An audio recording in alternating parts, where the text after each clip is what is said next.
Hey everyone, ever looked at a blueprint for a giant skyscraper or a map of an entire country and thought, how on earth do they fit all of that on one piece of paper? Well, the magic behind it is something called scale drawings, and today we are going to crack that code together.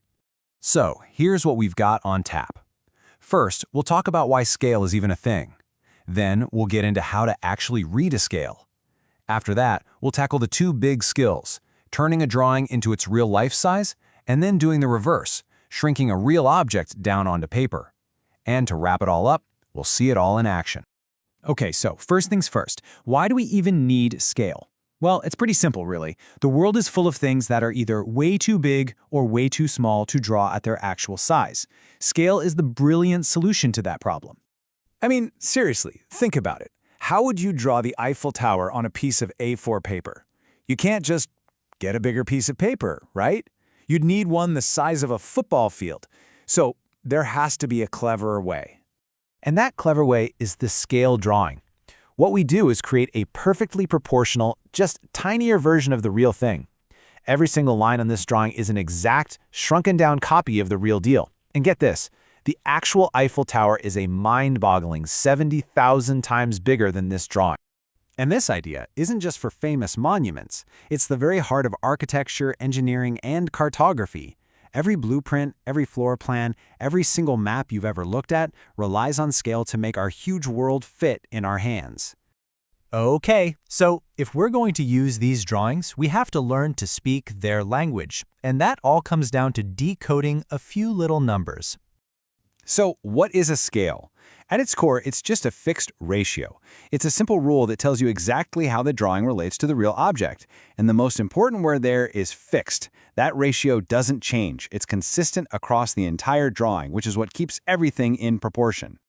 You'll usually see scales written in one of a few ways. You might get a ratio, like 1 to 100.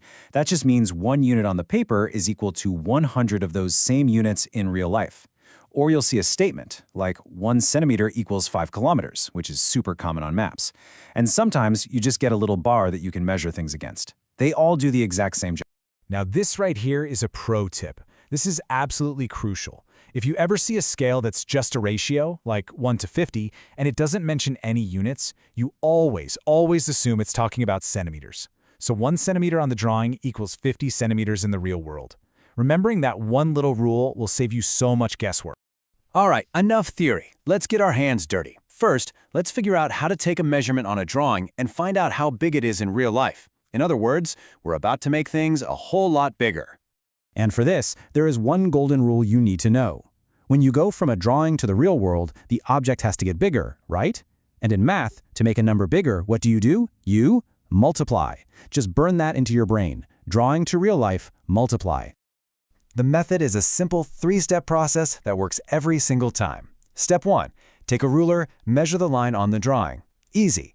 Step 2, take that measurement and multiply it by the big number in your scale. And step 3, which is super important, convert your answer into units that actually make sense, like meters or kilometers, because trust me, you're going to end up with a lot of centimeters. Let's give it a whirl. Here's a map, and the scale is 1 to 1 million. Whoa!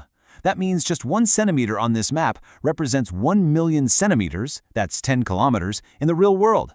So our job is to find the actual distance between Hereford and Worcester. Okay, step 1 is to measure. Let's say we put our ruler down and it comes out to exactly 3 centimeters. Now for step 2, the multiplication. We take our 3 centimeters and multiply it by the scale number, which is 1 million. 3 times a million is 3 million. So the real distance is 3 million centimeters. But you'd never tell your friend you're driving 3 million centimeters, right? It just sounds weird. So, on to step 3, converting.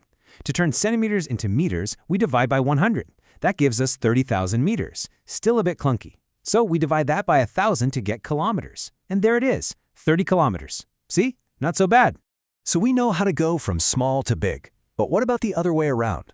What if you have a real object, like a car or a bedroom, and you want to draw it to scale? Well, this time, we got to make it smaller. And this brings us to our second golden rule. It's the perfect opposite of the first one. To squeeze a real-life object onto a piece of paper, you have to shrink it down. You have to make its measurements smaller. And the way we make numbers smaller in math is division. Simple as that. Real life to drawing, you divide. And the method is just as clear. But step 1 here is super important. Before you do anything else, convert all your real-world measurements into the same unit, and that's usually centimeters. Once everything's in centimeters, you just divide that big number by your scale number. And finally, you take your new tiny measurement and draw it carefully with a ruler. So let's just pause and lock this in. It really boils down to one simple question.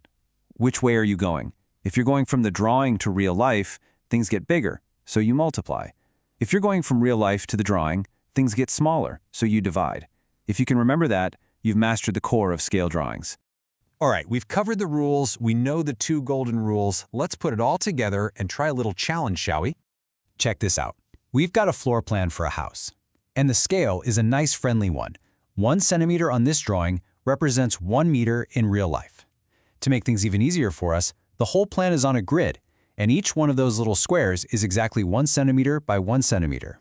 So here it is, your final test. You know the rules, you've seen the methods. Looking at this plan, can you figure out the real-life floor area of the lounge? Here's a hint. You'll need to find the real length and the real width first, and then you can calculate the area. You've got all the tools you need. Give it a shot.